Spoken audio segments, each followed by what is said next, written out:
Donald Trump walked into Secret Service headquarters expecting routine security updates, but what he discovered inside left him completely speechless. The sun glared off the tinted windows of a black SUV as it pulled up outside the high-security Secret Service headquarters in Washington, D.C. The vehicle came to a smooth halt, and within seconds, the doors swung open.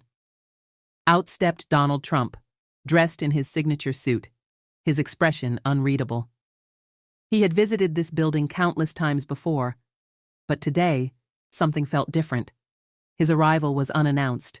No press, no speeches, just him. As he entered the fortified lobby, the room fell silent. Agents and security personnel snapped to attention, their eyes widening as they realized who had just walked in. "Mr. President, we weren't expecting you today," one of the senior agents stammered, trying to regain composure. Trump waved it off. "That's the point," he said. "I want to see things as they really are." But as he walked past the security checkpoints, heading toward the highly classified operations wing, he noticed something strange. Several agents exchanged uneasy glances. Some looked nervous. Others quickly turned away, avoiding eye contact. Something was off. And when Trump finally stepped inside the operations center, what he saw on the giant surveillance monitors made him freeze in place. His expression hardened, his jaw tightened. "What the hell is going on here?" he demanded. The entire room went dead silent. Because what Trump had just discovered wasn't just shocking, it was something no one was supposed to see. The tension in the operations center was thick enough to cut with a knife. Agents exchanged uneasy glances, their bodies stiff with anxiety. The massive surveillance monitors on the wall flickered, displaying real-time intelligence feeds, but one particular screen had Trump's full attention. His eyes narrowed. Something wasn't right. On the screen, a live satellite feed showed a highly classified location, one that only a handful of people in the world should have access to. Trump pointed at the monitor. "Why am I looking at a private security operation that's not supposed to exist?" No one spoke. The senior agent, Director Mitchell, stepped forward, his face pale. "Mr. President, you weren't supposed to see that." Trump's expression didn't change. "Yeah, and why the hell not?" Mitchell hesitated, then sighed. He motioned toward a secured file cabinet, inputting a high-level clearance code. With a metallic click, the drawer slid open, revealing a thick folder stamped "Top Secret" in bold red letters. He placed it on the table, sliding it toward Trump. "This goes beyond anything we've ever dealt with," Mitchell admitted. Trump grabbed the folder and flipped it open. His eyes scanned the contents, and for the first time since entering the building, his expression changed. Confusion, then shock, then something else. Fury. "This is a direct violation of national security," he said, his voice sharp. "And you're telling me I'm just finding out about it now?" Mitchell exhaled. "Mr. President, this operation has been running without authorization. For years." Trump's fist clenched. "Who's behind this?" Mitchell hesitated, his next word sending a chill through the room. "Sir, it's someone on the inside." Trump leaned forward, his gaze locked onto Mitchell. "Then we have a traitor in our ranks."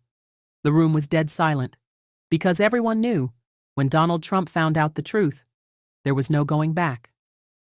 A heavy silence filled the operations center. No one dared to speak. No one dared to move. Trump slowly closed the classified file, his fingers tapping against the thick cover as his mind raced. A traitor inside the Secret Service? Running a rogue operation without authorization? This wasn't just shocking. This was dangerous. "Mitchell," Trump said, his voice dangerously calm. "Who has access to this operation? I want names." Now Mitchell hesitated, swallowing hard. "Sir, it's complicated." Trump's eyes darkened. "Try me." Mitchell exhaled sharply and motioned to an encrypted server terminal at the far end of the room. An agent quickly typed in a high-security passcode, and a list of names appeared on the screen. Trump stepped forward, scanning the list. But then, his entire body stiffened. One name stood out. His grip on the edge of the table tightened, his jaw clenching so hard it looked like he could crack a tooth. "You've got to be kidding me." The agents in the room leaned forward, trying to see what had caught his attention. Mitchell spoke cautiously. "Sir, I know this is hard to believe, but the evidence is clear." Trump snapped his head toward him, his voice now edged with pure fire.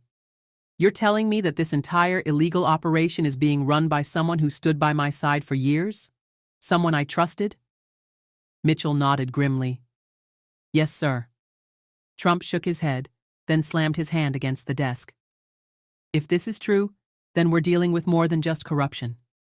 His voice lowered, but the weight of his next words sent a chill through the room. "We're dealing with a coup from the inside." A stunned hush fell over the agents.